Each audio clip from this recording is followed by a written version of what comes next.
Well, hi, good morning, and thank you so much for joining me. In my shop here today is August 20th. I was not in my shop yesterday, and just be aware that I'll be not posting videos for about a week while I enjoy a vacation in about a week. So, and before I start working on the radio here, I want to just talk a little bit about the town I live in. The town, or the city of Aurelia, about 30,000 people here. It's an expanding location. There's houses being built. But what I've noticed lately is a kind of, I don't want to say resurgence, but a increase in the industrial activity in Aurelia. Aurelia has an industrial background.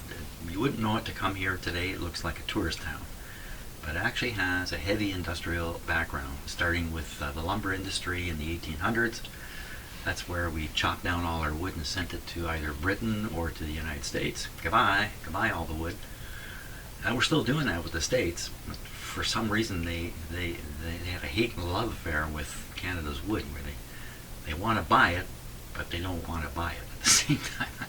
I don't understand what's going on. There's constant tension between the forest industry in Canada and the United States. Higher now than ever, I'm sure. So, but if you think about Aurelia at the turn of the century, around 1900, this was a very industrial location, shipping and things like that going on. And one of the industries that developed here was auto manufacture. So one of the very earliest auto manufacturing plants in North America was here in my little town of Aurelia, and there certainly weren't 30,000 people here then. Now I'm going to show you a picture of it. So these are some general pictures of Aurelia where I live, and you can tell from the buildings, kind of heyday in the 1930s or something like that. This building here, City Hall, which is now City Hall. Let me click on it here. This building, I wish we had an aerial view of it here, so you could look down and see it. It's a quad building. It covers a huge block, and this is where automobiles were made in 1906, and right up until about I don't know when. For some number of years, they made automobiles here. Before that, they were making horse-drawn carriages. Well, they just switched to automobiles when those showed up. But when Mr. Ford started making cars for very little money, the industry here got waylaid. They couldn't compete. It's a very complicated story. I'm not giving you any details at all about it. So there's another picture of it, but just there's no airborne picture of it. So 1906, making cars here in Aurelia. Yeah, what were they called? They were called I forgot what the name of them is. I don't think there's any around. I don't know. Maybe somebody's got. Maybe a collector's got one or something like that. So the story here, though, is that my city, appears to be reindustrializing. Although maybe that's too strong a term. There are job fairs. There are expansion plans for some industries, and I say this had an industrial background, so it could rise up again, I guess. Okay, that's it for that. Okay, what to do with this radio now, which appears to be working. It's certainly working much better than it was. Well, I gotta keep an eye on this tube and its contact in the socket in case what I did isn't permanent and it starts giving trouble again. Hopefully we won't have trouble with that, though. And now I'm just going to take this off so I can spin the radio around. So it's time to start dealing with some of these older capacitors. These molded ones are known to be unreliable. Are they unreliable in here? Is it part of the whole weakness? Yeah, could be. This one is involved right with this IF transformer. I really should get rid of this. I should have got rid of this some time ago when I was dealing with the transformer. I don't know what I was thinking. What was I thinking? I wasn't thinking. So we're going to get rid of this one. And we might as well do this one next. The reason being, it's big. Big capacitor, big job. Not necessarily so, but we can think of it that way. So I would want to do these one at a time and test the radio between each time. I would want to know, is one of these really causing the problem in this weakness in this radio or not? Why don't we take a look at the schematic? We'll see where this guy's located. I see it's got a resistor right across it, which is a very unusual, that's an unusual thing. Right across it. It's a large resistor. Looks like a green third band, so it looks like red. I don't know what that is. Pink? What's pink? Don't know what pink is. Red. So it's something like 2 something megohms. So it's a big one. This is really quite curious now that I'm looking more at it. Let's see about that.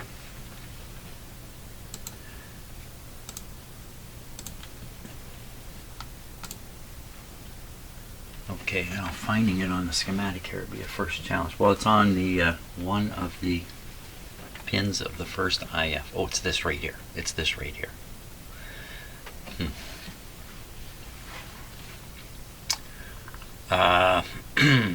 Right.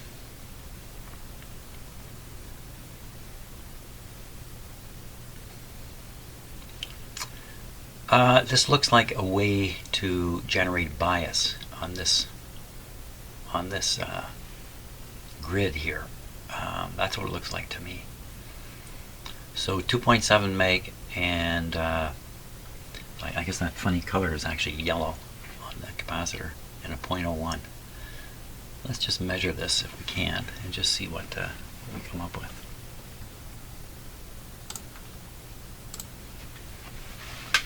Just with an ohm meter. It's not going to mean very much, but let's do it for fun. Doesn't take much for me to have fun. Hey, that's a good thing. Okay. So this guy's supposed to be 2.7 megohms, eh? 2.7.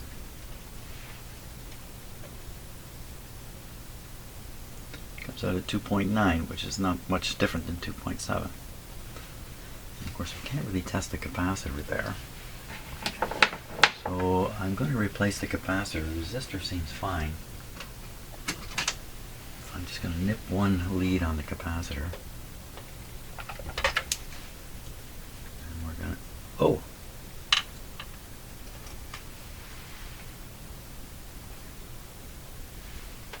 Well, that's my soldering job there. It was probably connecting okay.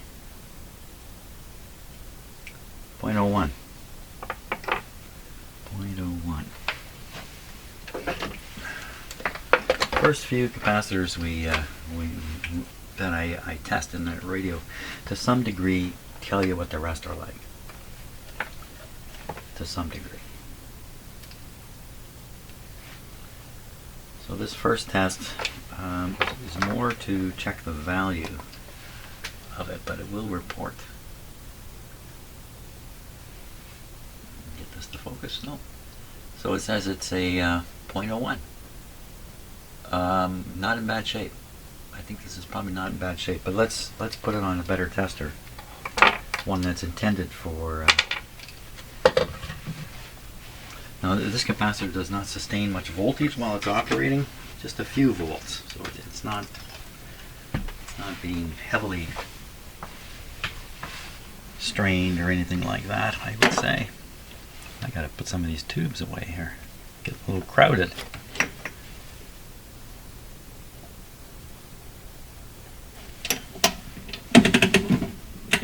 Okay, so in case you're not familiar with this guy's going to put a DC voltage on the capacitor. I select the voltage with this control, which needs to be tightened up. And this control down here turns the voltage on to the capacitor, and when I let go, it snaps back to this normal position, which takes the voltage off the capacitor. This magic eye is set up in such a way that a small current flow in the capacitor will cause the eye to close. Doesn't take much, so it's a very sensitive test. You'll see when I hit the switch here and apply voltage for a while, there'll be current flow into the capacitor, a while being a fraction of a second. You'll see this close, and then we watch it open. And how much does it open tells the state of the capacitor. It should open all the way. Okay, here we go. First voltage is 50 volts. it opened all the way. That looked really good, actually. Now this is a 200 volt capacitor, so I can really only do this next test. See, it's opening part way.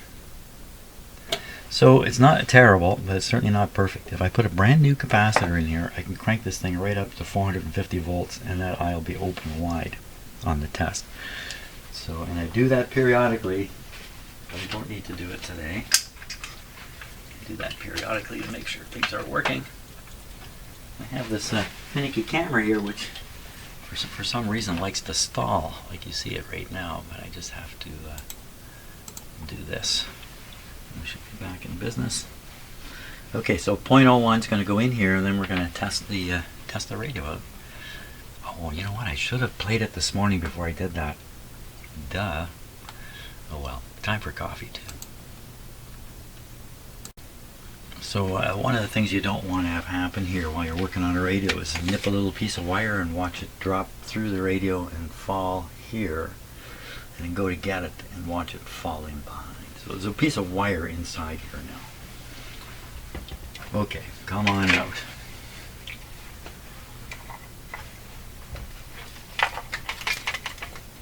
There it is. Good. Right there. Okay, that's better.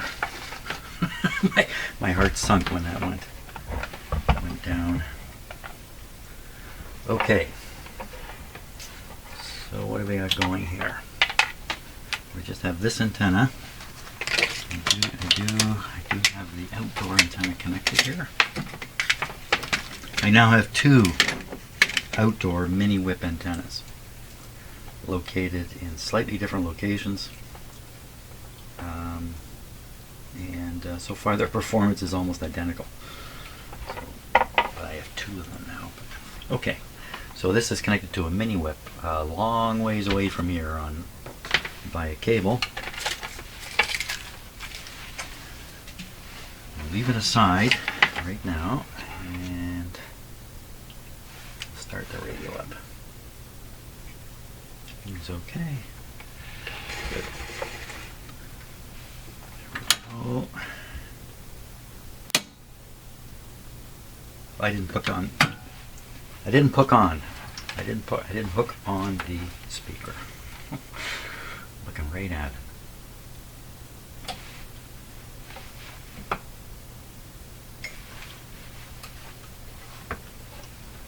Oh.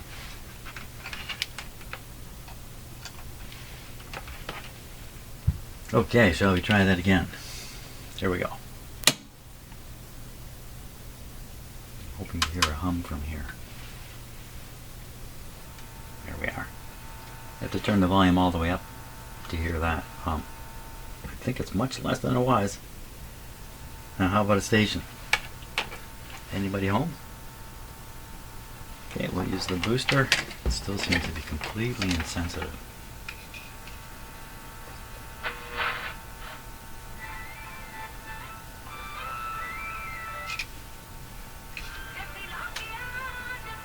So that's Hamilton, and the French station should be right about here.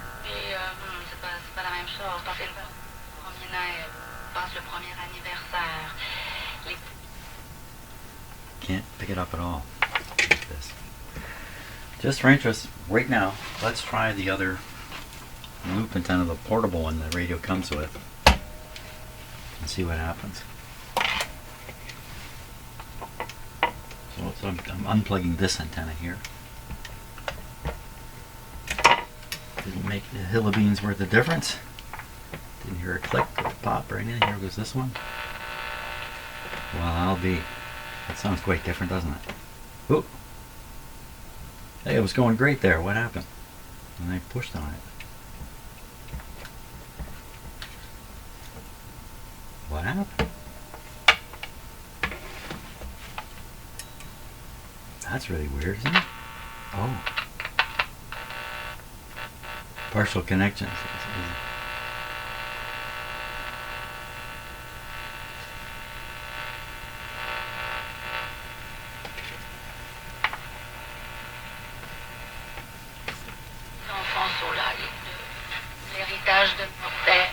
Same performance. if I plug this all the way in, why does it get so quiet?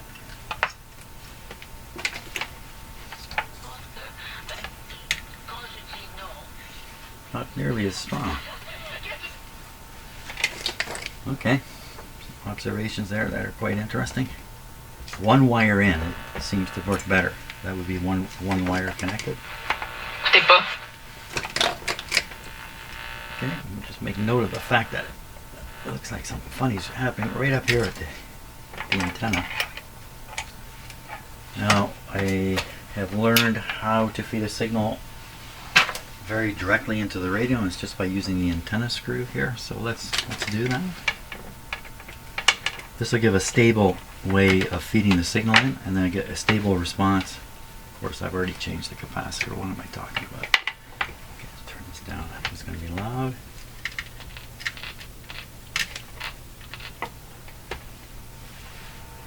Wow, there's a mistake. Oh, yeah, how come? That's funny. I thought this was the powerful way. Well, maybe not on broadcast, because on broadcast it may be relying. Maybe I have to plug this in.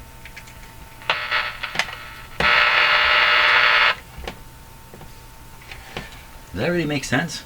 This was not plugged in. This didn't do anything. Plug that in, this works. Not by my memory of the circuit. How could this be? Pull out the antenna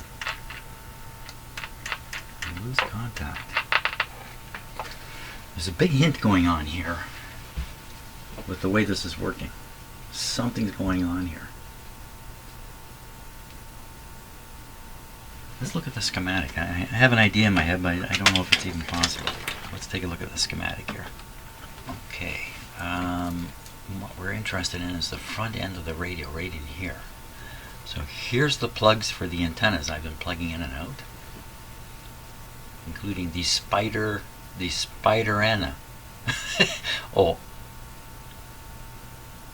Skyrider antenna. The thing is cut off here. Spider-Anna. Okay. Well, so we found that we have to plug this in to make this terminal work. How can this be? This terminal feeds through here, right to the grid. It doesn't have to go anywhere else. How can somewhere else have an effect on this? Plug it in, plug this in here. What's happening? So we're connecting these two outer pins.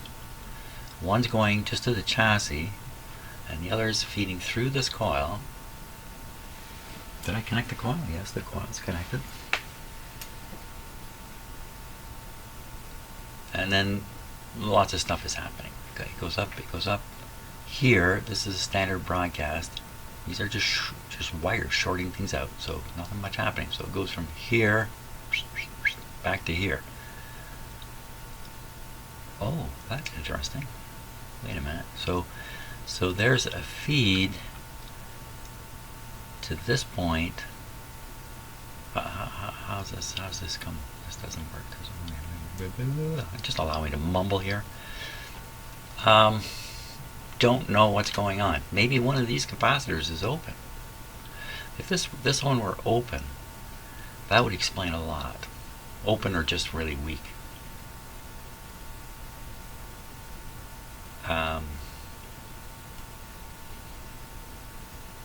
Since I'm doing capacitors, let's investigate this a little bit further.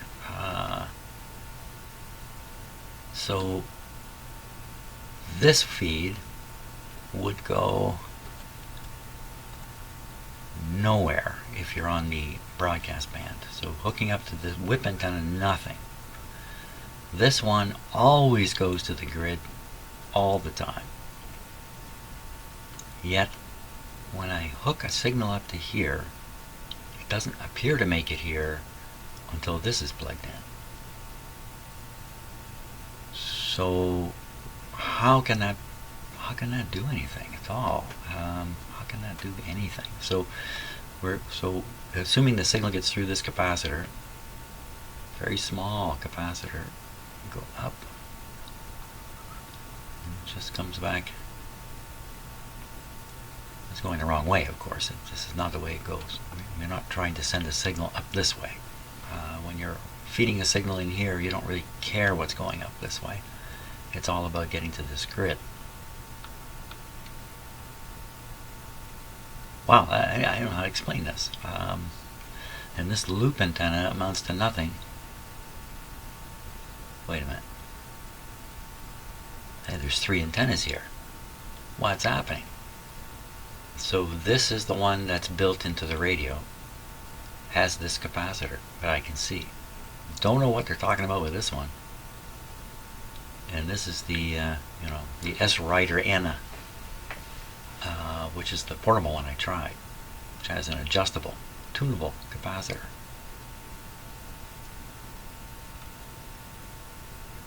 Funny they're putting green dot here, green dot, when these things are polarized by the way the plug is arranged. Why bother with the green dot?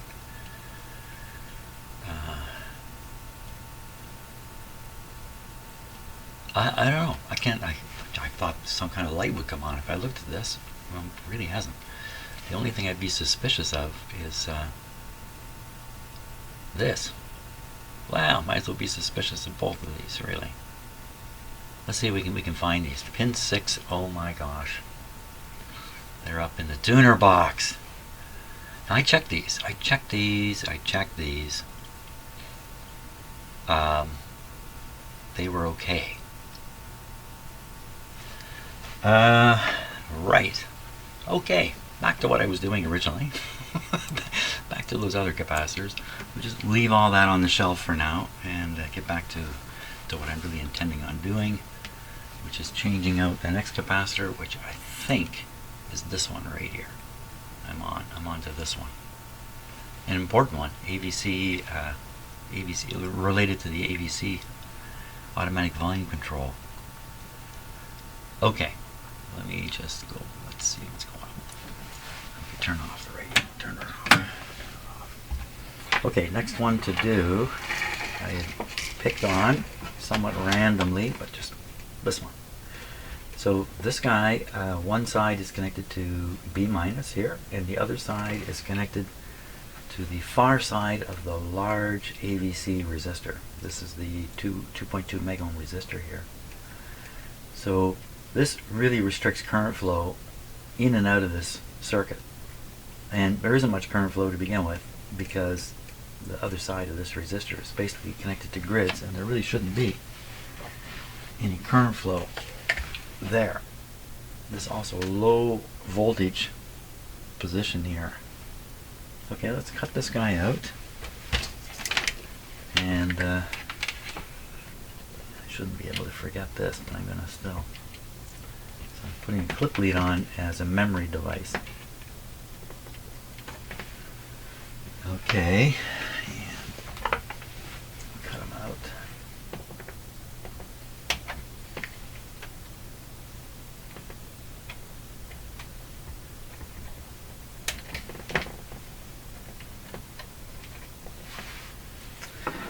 Is a 0.05, wasn't it? 0.05 400 volt capacitor. Looks to be in perfect shape. There's no cracks or anything in it.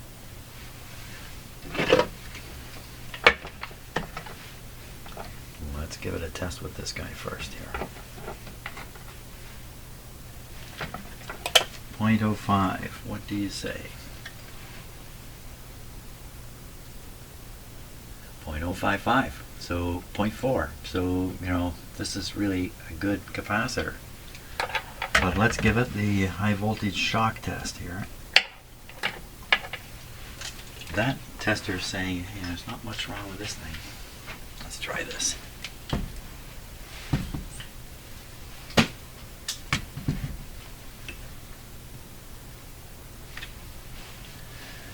Okay.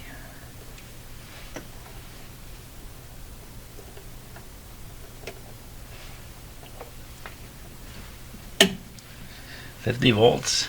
Can you see the eye? Funny how it looks very different on camera this time. Come. because yeah, it didn't help much, did it?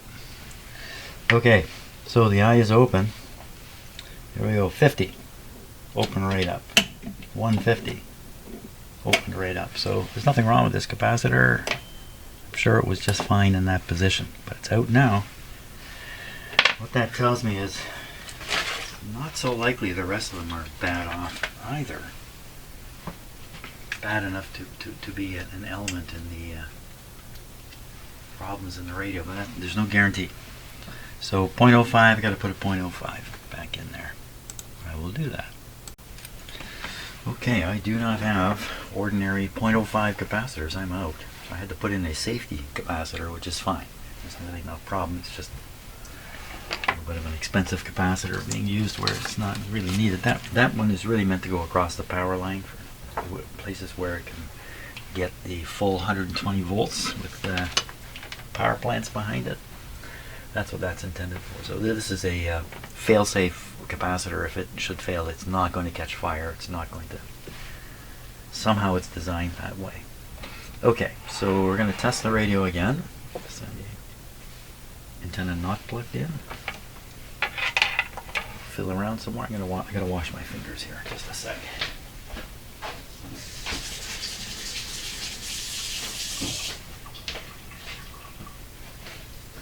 Okay, there we go.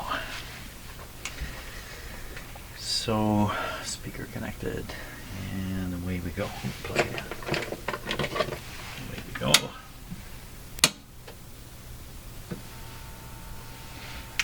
Okay.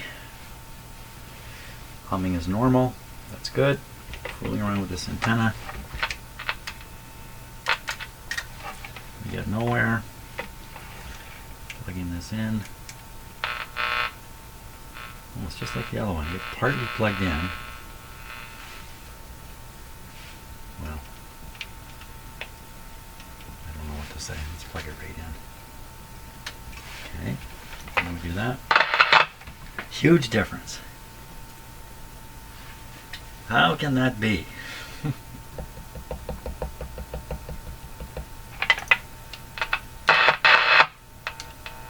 So one side goes to ground. That would be this side, I'm sure, and the other side goes to the radio.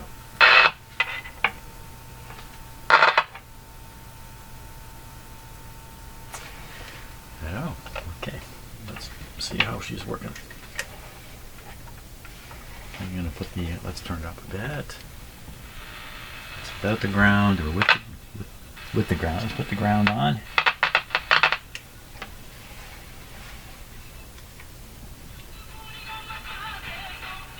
That's the Hamilton station again. Hamilton's quite a distance from here. Look at the French station.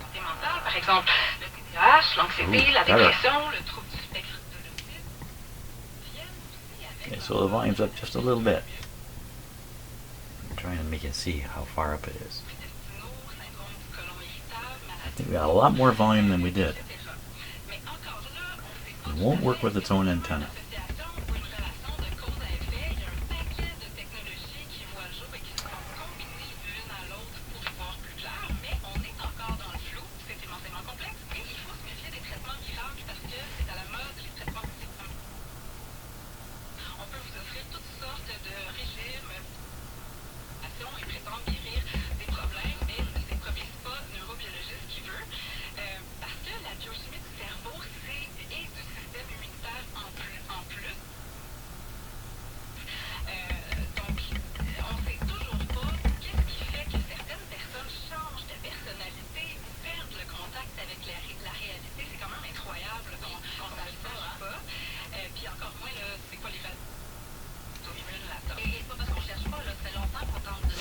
Okay, I'm trying to figure out what it means. What I'm doing. I don't know. Well, if you give it a good antenna, this is what you're going to get. So I just think there's something wrong with the antenna circuit here. I can't imagine what.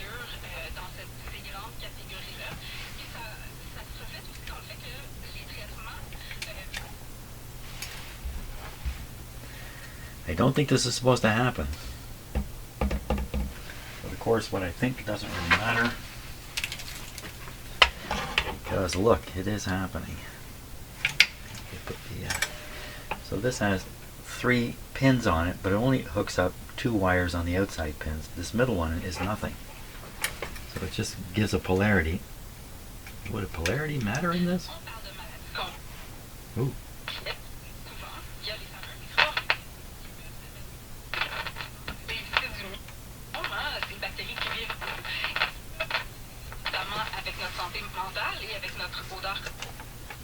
The French station is a fairly strong station, but it's not a...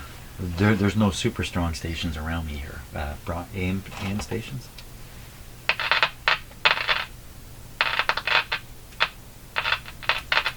So either loosen the connector or something's going on underneath.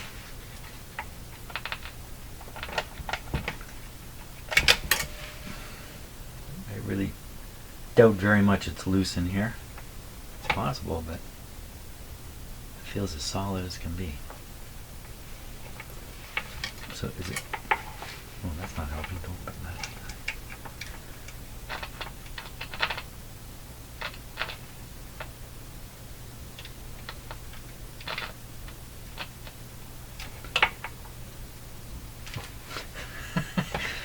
Not connected.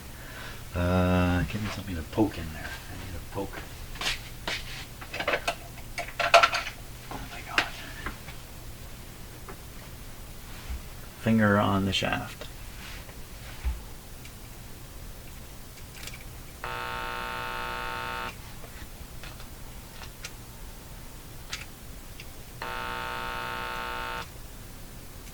That's a ground. That's got to be into the radio.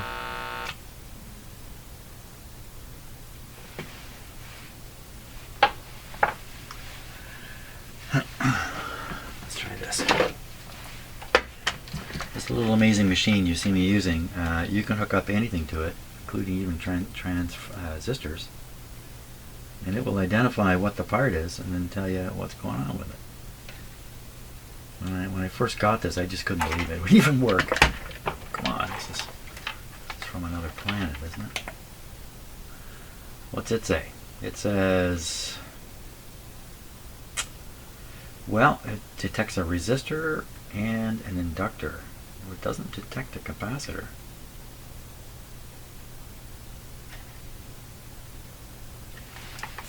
That's interesting. That is interesting. Is this? I think I've tested this capacitor. I more or less just did now with this thing on the end of the cable. The chance of this being bad is so small.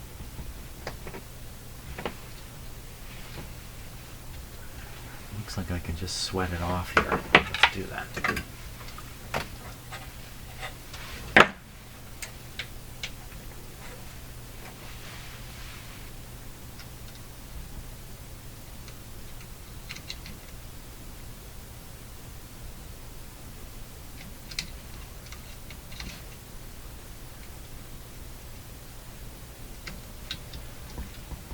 Got it off and it stuck it right back on there. It's off. Because it's in parallel with a coil here, it's pretty hard to test it, you know, realistically. Or isolatedly. Maybe that's a word. Just want to make sure this isn't still connected. No, it's definitely not. Okay. Let's give it a try. So this will test the capacitor alone. I'm very surprised if there's something wrong here.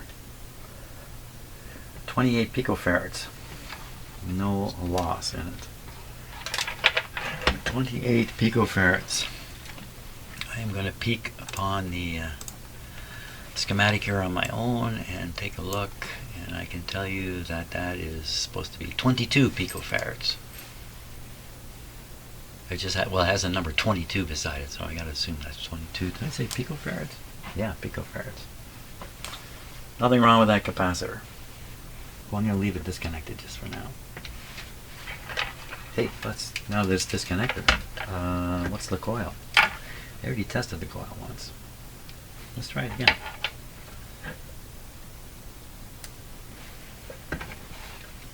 What an amazing device, eh?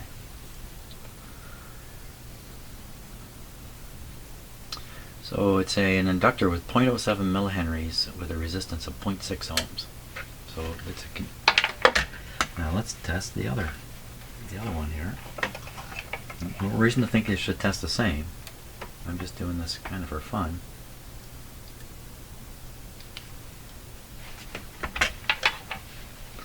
.6 and 0.07, that's the other one.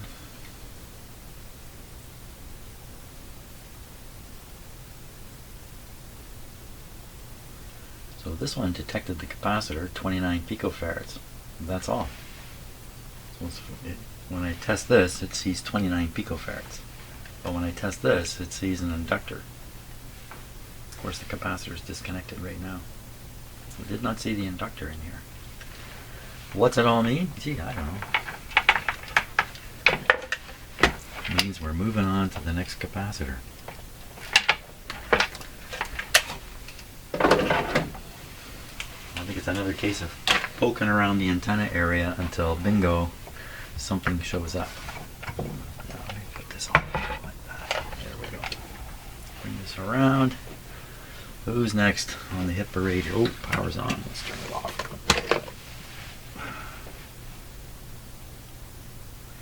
Who's next on the hit parade?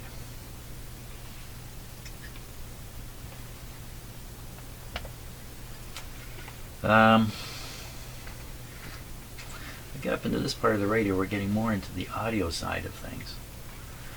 There's a molded one here, and a small molded one here, and one over here.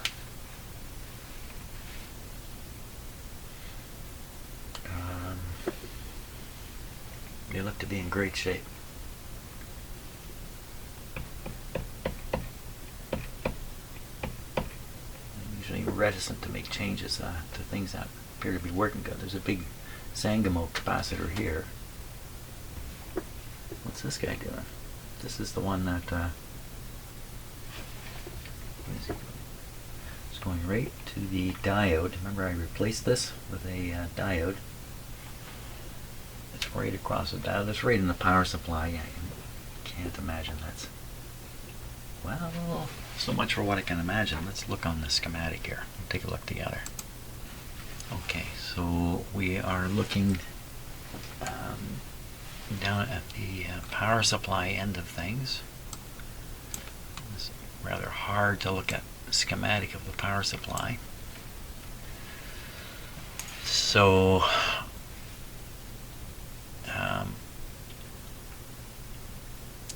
could be this one right here. See if I can read the size on it. I'm just looking back at the radio now. 0.047. It's probably this one right here. And this is probably intended to remove any interference that's coming in on the power line. Remove the, yeah, I guess that's the right word. Remove any interference that might be coming in. I don't have a strong inkling to replace this just now. I don't see how it could have any impact on the weakness in the radio. I think the action is back here. I think there's something going on back here. What exactly, I don't know. An interesting thing is when you're on the broadcast band and this radio and this segment is in place. Ooh, I was going to say something here, which, it's just straight wires. So how can this, having a standard broadcast, how can this defect the antenna situation? It's so simple. But something else is happening at the same time. You're throwing in these components here, which are affecting the operation of the oscillator. And there's no reason to think there aren't multiple problems going on in this radio at the same time. So while I keep thinking one thing, it could be two or three things. It's very hard to sort out when there's more than one thing wrong. So this would result in a weak oscillator, but it seems to me we've solved the oscillator problem. Well, we solved it to some degree by making this tube contact its pins properly, or making the socket contact the pins properly. I don't know where to go again. Don't know where to go with this. Who might be a really bad guy? You know, this could be a bad guy, but look, it's inside the can. I don't want to go in there right away. Outside the can, what can we do? How can we prove this is bad from outside the can?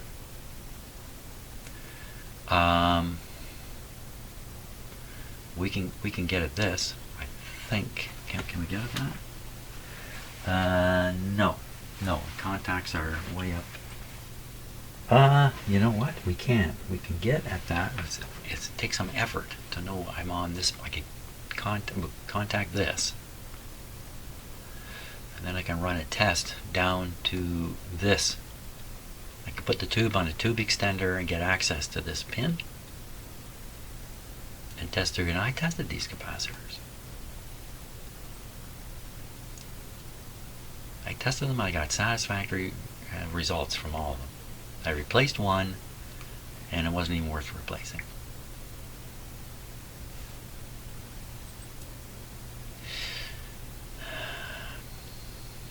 And we also have access through this capacitor through to here. If I test the capacitance between this point and this point, I should get the summation of these two. 276.8. I wouldn't even see this one. So this one can be tested up through here to this 0.10, which I think is accessible. I think that's the way to go. I think I'm going to have to try to repeat testing these capacitors without taking the box out, and just use these opportunities to get at them. See what we get. And the other thing is, we plug in. Why am I not getting this? We plug this guy in to here, and this comes alive. How does that happen? Is the bias going way off here? When you plug this in, the bias comes back to normal, and then you can hear this. I don't know.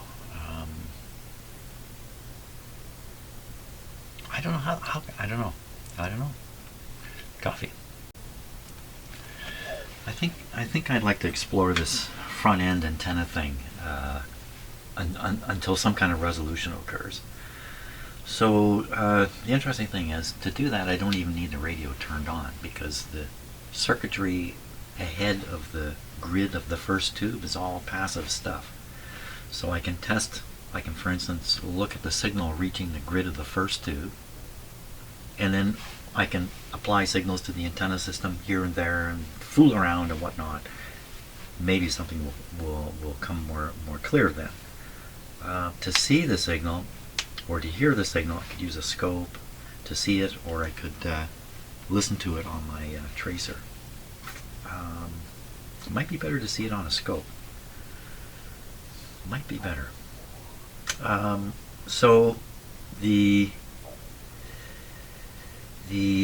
input to the tube grid is available. Just maybe I can get at it down in here if I'm lucky. It's the wrong tube I'm looking at. It's this one here. This is the 1U4. There's a few pins I can see right in here. Maybe the right pin is there. Otherwise, tube extender. The problem with the tube extender, it's a little hard to make a solid contact to the terminals on the tube extender. Let's look at the schematic and see which pin the grid is on that tube.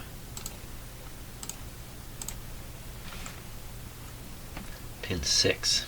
So if I can get a pin 6, now how would I know it's pin 6? I guess I can look at the top and count them off. We'll find out if pin 6 is easily available. Otherwise, where else could I get it? See, this wire on the other side of the 1 meg resistor does exit the box, and it's over here. Actually, it's right here at the 2.2. So aside from this resistor, that's a connection right up into here. Pin 6. Okay, let's see if I can see it. I have to pull the tube out. Oh, change the air. And we'll pull the tube out. Pin 6 would be 7/6. This would be pin 6 here, and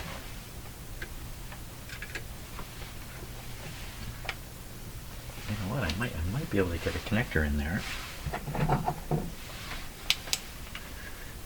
Can really use the tube extender anyway. No, so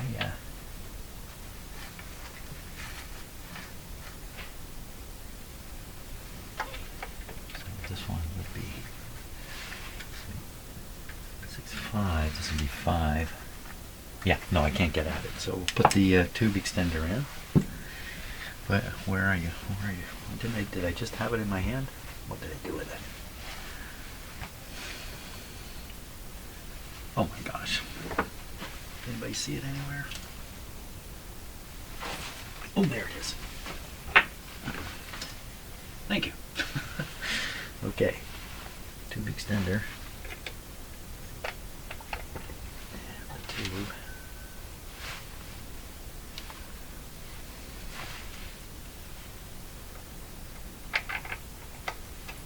So the idea of the tube extender is it gives you access to all the pins when you can't get at it underneath, which is exactly the case here. So pin number 6 would be 1, 2, 3, well, 1 before 7, right there. That would be pin 6, just to make sure I actually have the numbers written down. Yep, pin 6. Pin 6 right there, right at the front of the radio. Now if I wanted to try and connect my scope to it,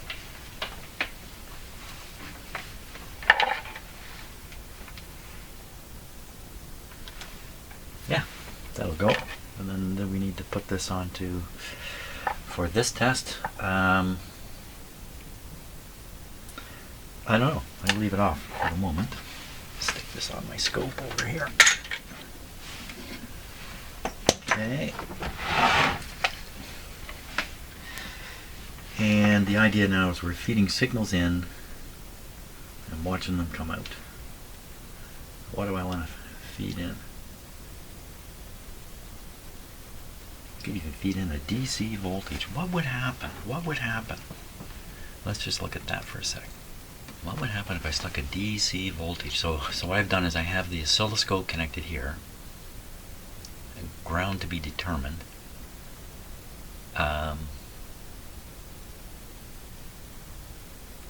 And I'd be feeding in, I could feed in DC here, nothing should arrive.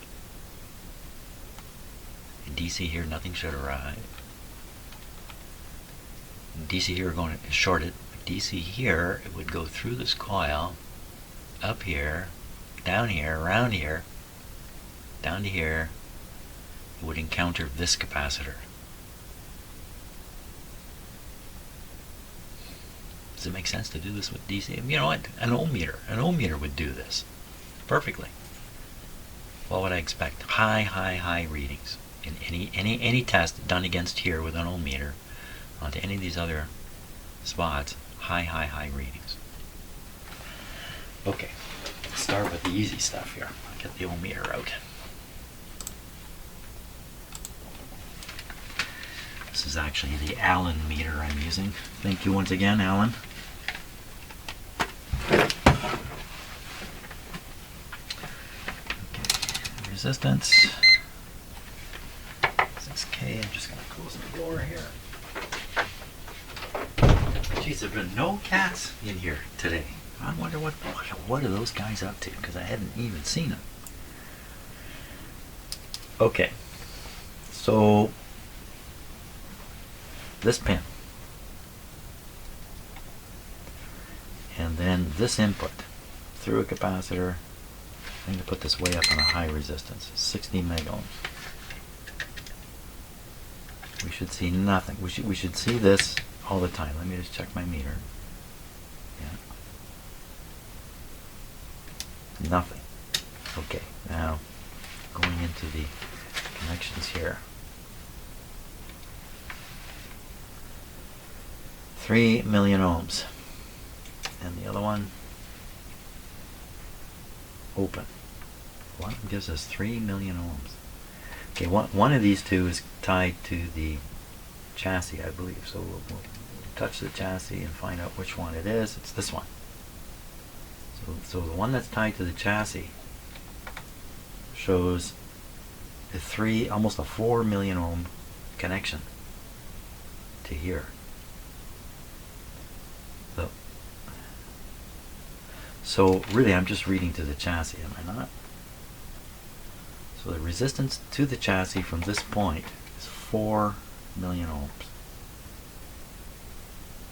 From the grid to the chassis, 4 million. Well, that's a pretty big number, 4 million. I mean, how much trouble can that cause? I don't think it would cause much at all. Let's take a look at the schematic again. Can we find the 4 million here? So what I was doing was feeding in through here. 4 million. In through here, up, up, down, through this capacitor. 4 million. You would expect this to be a lot more than 4 million, as in open circuit. Okay, so what if this capacitor is a little leaky, and shame on me for not having replaced it. Slightly leaky capacitor here.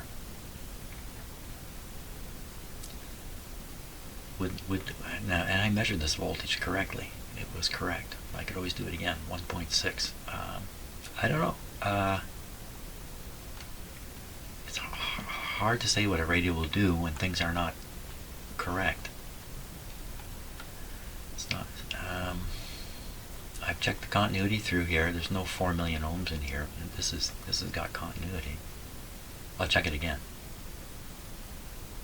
Then,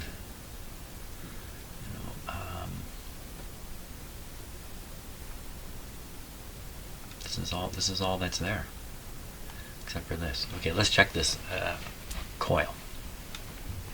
I'm sure I'm repeating some of these tests, but that's how it goes. The coil is connected in the circuit. That presents a bit of a problem. Let's just go right across it now and see what happens. We got. Oop, did I just see that same number? Put it on there and hold it. I thought for a moment I saw 4 or something, didn't it? Because I touched this.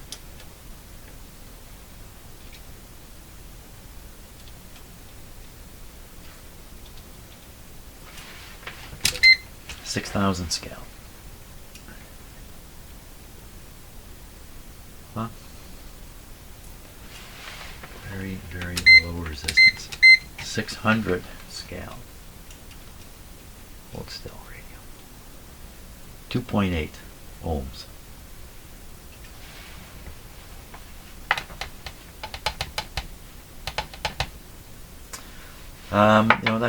That's a reasonable resistance for that coil. I notice the slug here is right up at the top. Just something I noticed.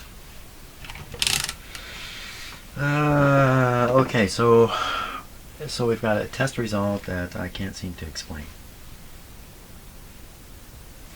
Okay, it probably says more about me than anything. Let's go ahead. We'll feed a signal in here. We'll look at it on the scope. At least have some fun doing that. And again, maybe the light will come on at that point. Okay, so you can see the scope in this camera shot, and I have a closer shot so we can look at it more closely. But this is kind of a crude test anyway, so it's not particularly critical. I've got this signal generator running at 860, which is, that's the French radio station. Not that that matters, but it's within the range of where the radio, the band the radio is switched to right now. This contains the signal coming from the signal generator, which is at a fairly low setting right now. I'm going to put it right on the scope, and we're going to get a little bit of action here. So first of all, we're going to slow this down. We're going to jack this up. That's 10 times stronger now. Come on, stay on there. Okay, slow it down a little more. And make this a little more sensitive. And most importantly, jack this up. Jack this up. Turn this back. Set this full. Turn this back. Calibrating it right now. Calibrating the output.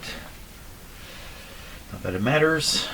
Okay, so we have, what kind of signal do we have here? We have 1,000 times 10 microvolts.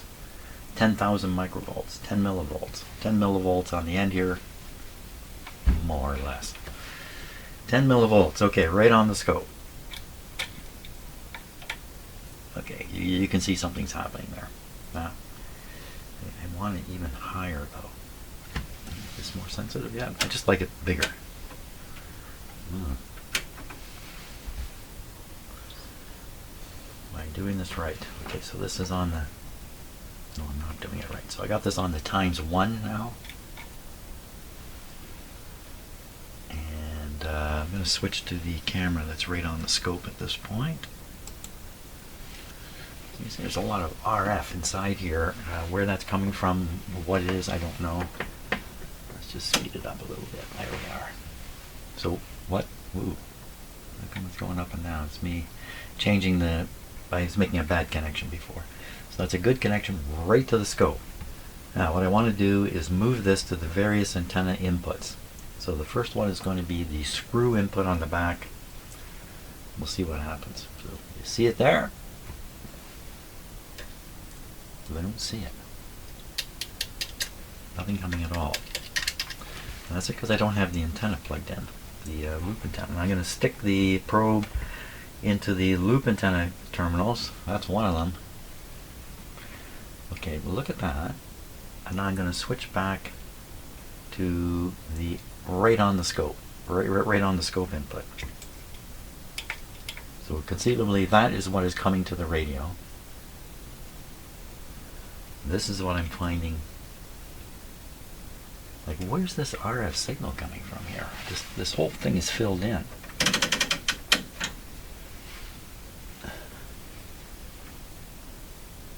Can't see it. See it there.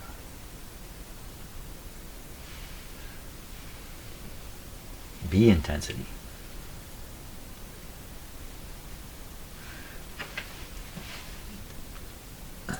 Intensity, here we are. I'm turning the wrong one there.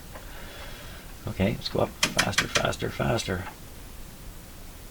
I'm starting to see it now, see the individual lines. Faster, faster, faster. Some super high frequency in here. Like, where's this coming from?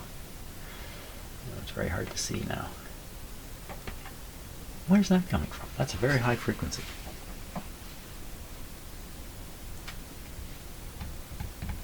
That's a strange thing in itself.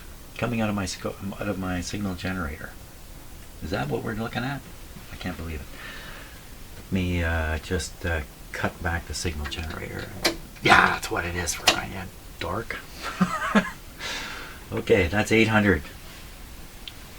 So, fine. Okay. Then what is this? This thing is just blazing my camera here.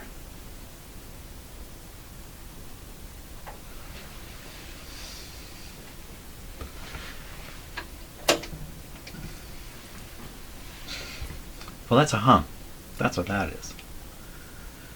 So we really, so the wave you see here is a hum. Maybe it's because I've connected to the B minus rather than the chassis. Let's try that. I'm going to move the ground from the B minus to the chassis. You get exactly the same thing. Makes no difference. Do I have any idea what I'm doing? Not particularly. not right at this moment here. Okay, back to what we were really trying to do. So take the. I'm gonna change the. You gotta watch what I'm doing with my hand. So let me change this a little bit here. Okay, now you got a good view of the scope and my hand. So I'm gonna pull this out of here. And once again, we'll stick it on the antenna at the back here. It just has really no effect. We put it on the whip antenna input. No effect either. I'm not surprised because I'm pretty sure it's disconnected at this point. But if I stick it in here, look at that.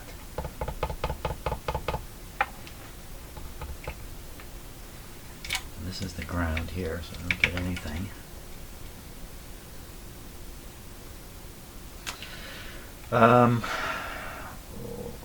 So that's what gets to this.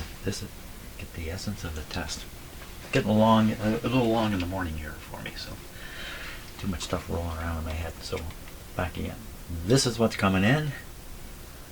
This is what's showing up at the grid from the loop antenna, or from the antenna here, and nothing here.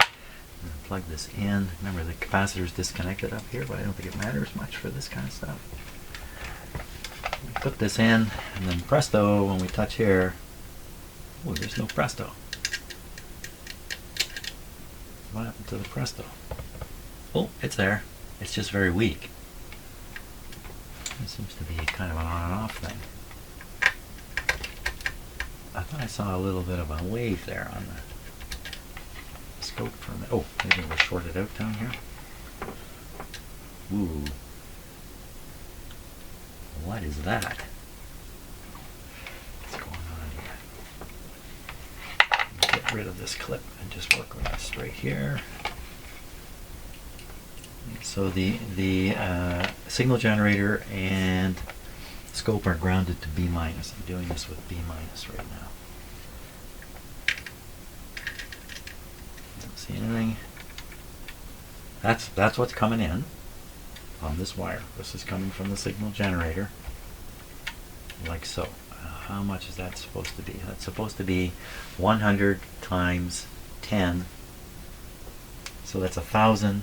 That would be 1,000 microvolts, or 1 millivolt. 1 millivolt on here. So we're at 20 millivolts per division. So 1 millivolt. Wow, that's just crazy. That's crazy because it looks like this. Okay, let me see if I can sort this out. Get on there and stay on there. Come off. Calibrate my signal generator. So this is calibrated now. And this thinks it's putting out 10 times 100, or 1,000 microvolts, 1 millivolt. Okay, 1 millivolt. This is 20 millivolts per division. 40 millivolts. How's that work out? What is?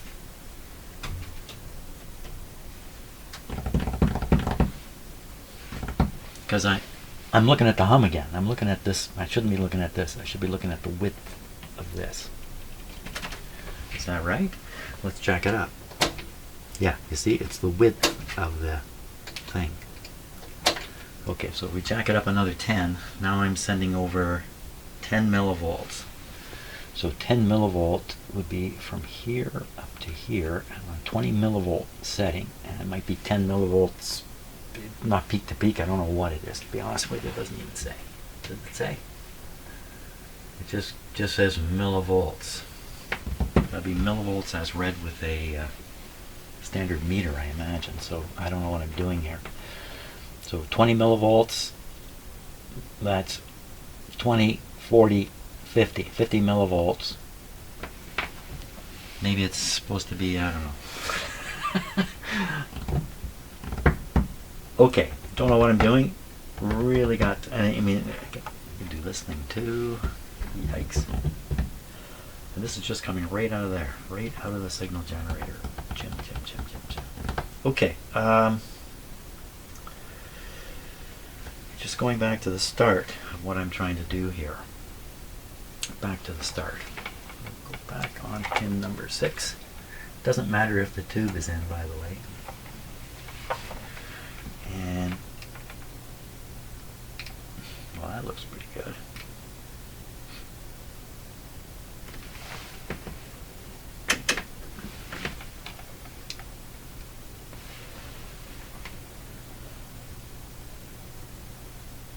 So I'm feeding the signal into this cable. The other end is grounded, so we shouldn't see anything. Yeah, nothing. So signal into the cable. Now let's compare the signal strength here to what I'm reading right now. So you see, I'm going to make this less sensitive. Okay, so this is now 0.1 millivolts per division. Whoops, wrong control. 0.1 millivolts per division. Right there. Whoops. You know what? I'm going to set it right in the center like that. Like that. There. Okay. 0.1 per division, that's one division. That's 0.1 volts peak to peak. Let's put it that way. And what's coming in?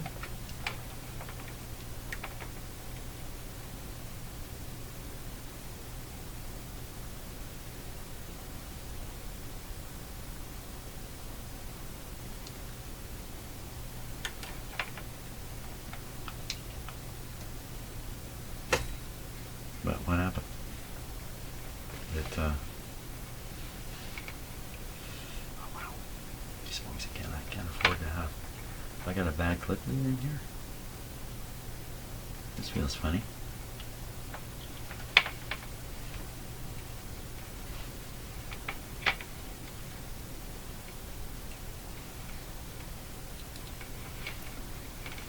Okay, back to what we're doing. Okay, so we're looking at what's reaching the grid. That's what's reaching the grid, and what is being sent to the grid. I did this wrong, didn't I? The smaller. Smaller. I think that's probably a good sign. Come out.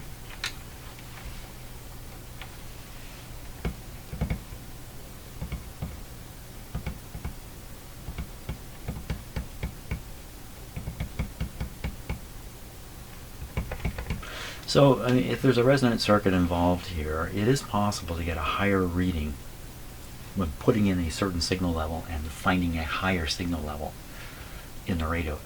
It's possible to happen.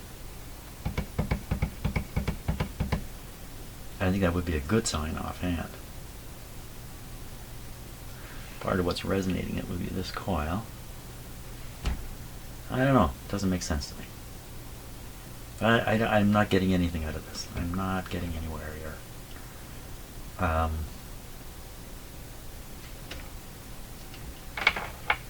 This is not working out. Didn't this produce a good strong signal? So you would think the way the radio would be arranged is when you go to AM, it's this antenna primarily. Is it any other antenna? They often give the option to add more wire external to the antenna. So this would be like a secondary sort of thing. So your primary input would be up here. And look what we get. We get a nice signal.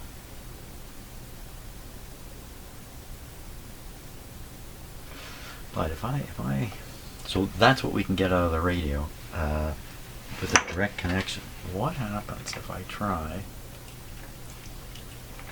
to just feed the signal into this loop, just doing what I do usually with the outdoor antenna? I'll just do it with a signal generator. We get anything similar at all? Just nothing. There's nothing. We should get something at this point, I would think. There's nothing. Now let me snap this capacitor back in. I can snap it in. I don't think I can snap it in.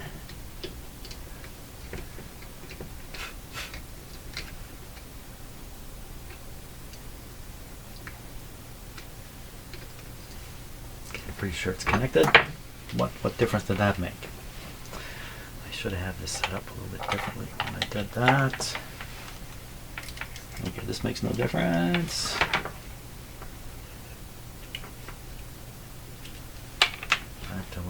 before. Okay, antenna down here. Nothing. Antenna up here. Lots.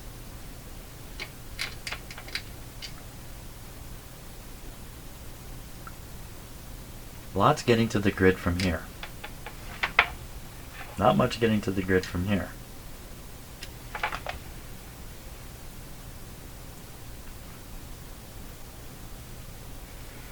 Not much signal coming from this antenna.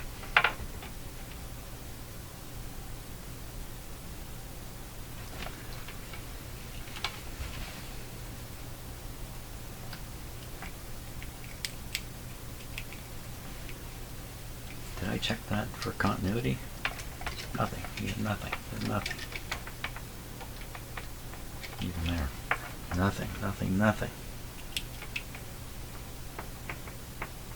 So I know the capacitor is good. If I pull this out, I'll be able to test the...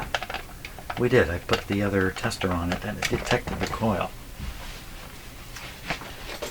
And gave me a millihenry rating for it.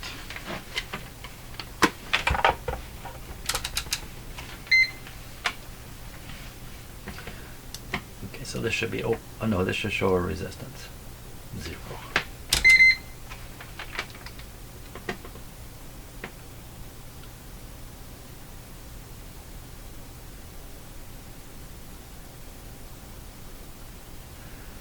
What's going on?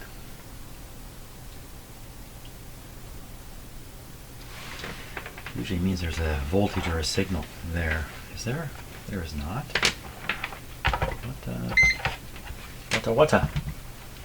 What happened there? This is open. That's better. It's still jumping around. Why is it jumping around? No, then maybe the capacitor's going on and off it here.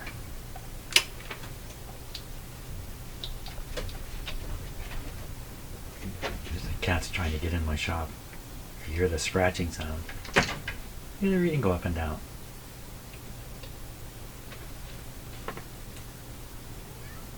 There.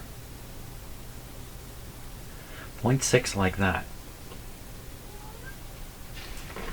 0.6. And if I take this capacitor out of here, again, the capacitor I have tested as being good. I'll let you in a minute. Okay, hang on. Because then I was calling. You get the same number. Yeah, 0.6, same number. 0.6 kind of makes sense. Okay, I'm not getting anywhere, so let's play with a cat for a minute. Mr. Cat, Mr. Cat. Call me Mr. Cat. It's Bert. No brother? No brother. Hello, Bert. What you up to today? What you been doing? Where are you going, man? Here we go. No, don't jump up there. You saw there's junk up there. Come on, up here. Around. I can't do this with one hand. I got a cat in my other hand. Here he is. Well, Bert, what can you tell us today? What can you tell me? He's thinking hard. Wonderful cat. Oh, you want to go down? Okay, down you go. You want to go out? Okay. Out you go. Okay, Bert's gone. Did that help the situation any? Not at all. So just to recap, the radio's been weak, I think, right from the start. A number of times the weakness has kind of,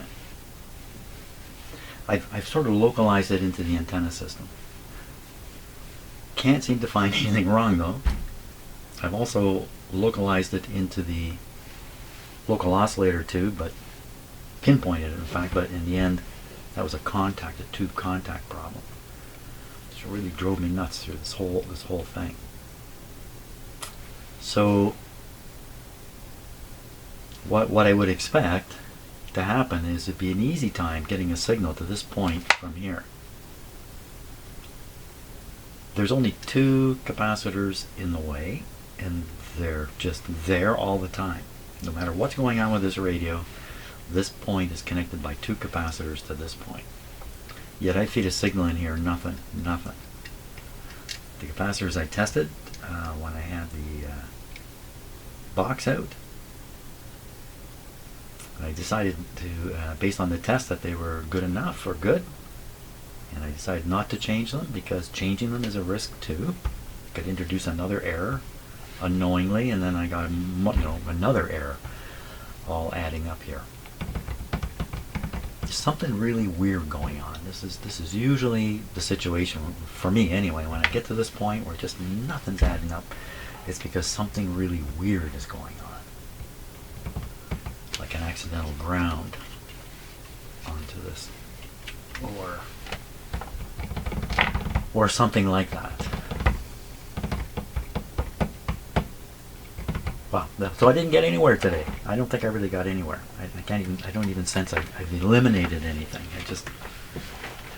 And my intention was to work on capacitors, and I ended up with this antenna thing.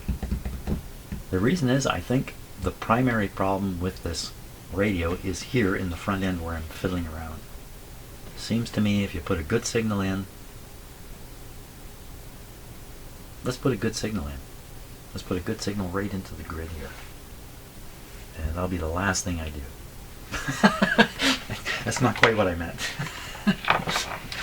Be the last thing I do today. Yeah. Okay. Putting a signal in there. We got to use a capacitor, so we're not getting into trouble. So I'll take this capacitor. And just sort of like this. This will put on. Put on the chassis. The chassis is hooked up to B- through a large capacitor. So from a signal point of view, not a lot of difference between the chassis and the B-. Let's put it this way. Oh, careful. Then I'm going to take this and I'm going to touch it there. And we're going to hear what comes out of the radio. The radio is tuned to a certain frequency. I have to match it with this, so I may have to tune around. I can stick this right in there like that and just leave it. Probably can do that. Okay, we don't know what signal level to put in, so I'm going to turn this down. This should be a pretty sensitive spot, in fact.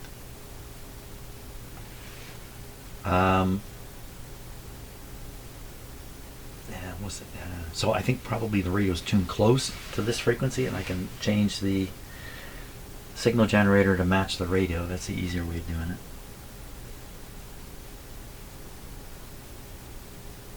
Okay, I think we're ready. I think I got it together here. So plug it in. The speaker's still connected. Nothing shorted out. This is connected. We don't want to connect at the start. And we're good. We're good. I still have the scope up there. Well, I'll leave the scope on. What the heck. Here we go. Fire one.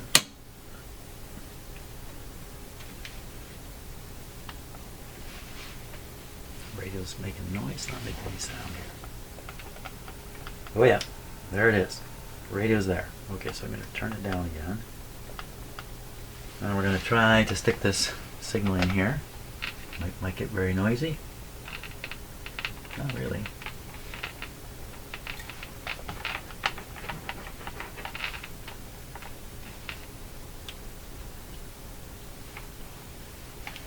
That was kind of weird.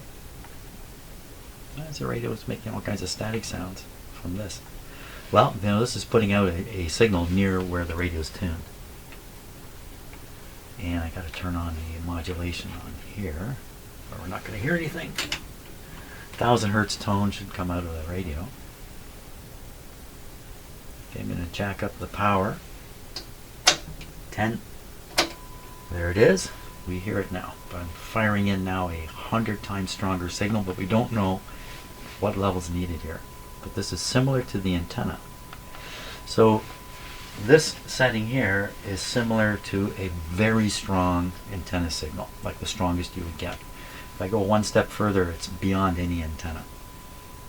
So we're feeding in the strongest signal you could get. We're kind of getting the result we get when we do it with a radio signal. I don't have this plugged in. Doesn't matter. Does it matter? Why would that matter? Let's check the volume here. Okay, that's 0. Yeah, that's 180 on the volume control. Again, I don't know the relative. Let's tune this. Maybe we're not on the money. Yeah. Okay, turn down the signal. Looks like the radio's tuned to 874.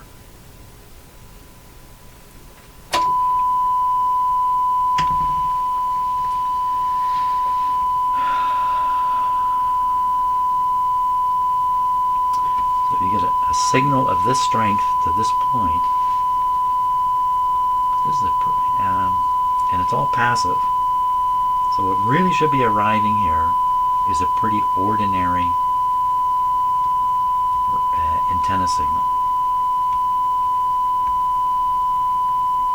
But what I'm using is not an ordinary antenna signal.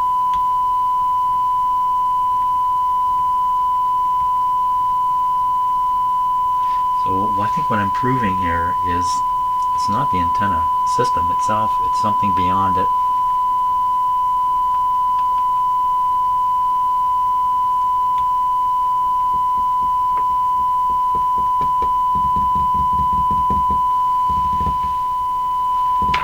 Terrible feeling I'm going to have to take that tuner box back out and change all those little capacitors.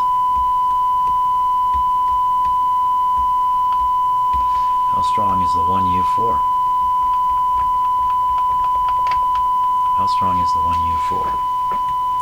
What if I stick a different 1U4 in there? Do I have any others?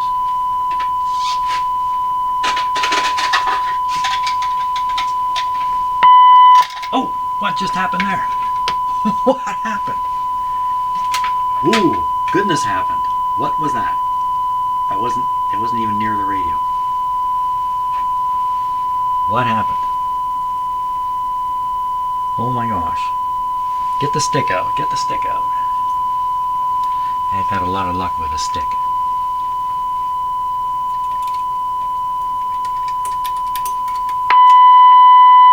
See?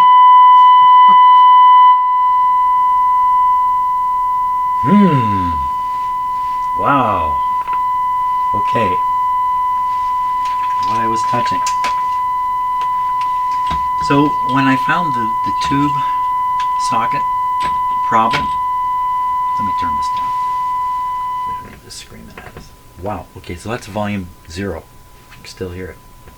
Let me knock this back to a more normal signal. So this would be a strong radio signal here.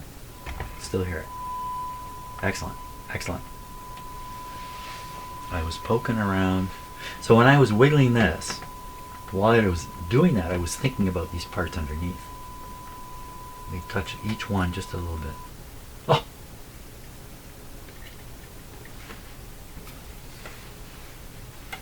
There's a capacitor right there. Okay, is it contacts? Can it be contact? It could be contacts. I checked a couple of you have said, hey, clean the contacts in there, and I checked them, and they are perfectly conductive, as they are. If I wanted to try to fiddle with the band thing, oh my gosh, this is awkward. Pliers out. Okay, you're gonna have to move over here. What I want to do is just wiggle the band switch a little bit. Where's that band switch? Well, that's another way of doing it. Just whack the radio. Okay, touching the tube.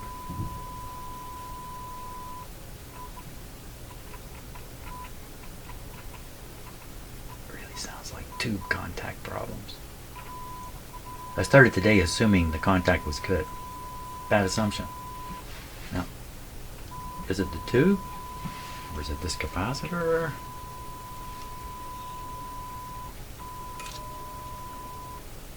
Just touch it, man, that's the end of everything. What other parts? Come on back on. Come back on, please. Come back on.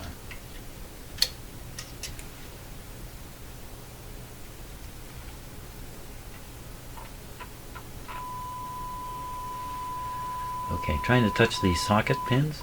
Oh my gosh. Even this. Okay, just 1 second here. Okay, well, a bit of a sudden ending to the video today because I've just got to do other things now. Just kind of a recap here. Here it is. Don't know what's going on here. That's about the best recap I can do. Don't know what's going on. Not sure what to do next. I don't know. That's the end of the video. Probably be in here again tomorrow poking around some more. So if you haven't had enough, you can look forward to another video of craziness, I imagine. Okay, well, thanks a lot for watching today, and wish me luck. See ya.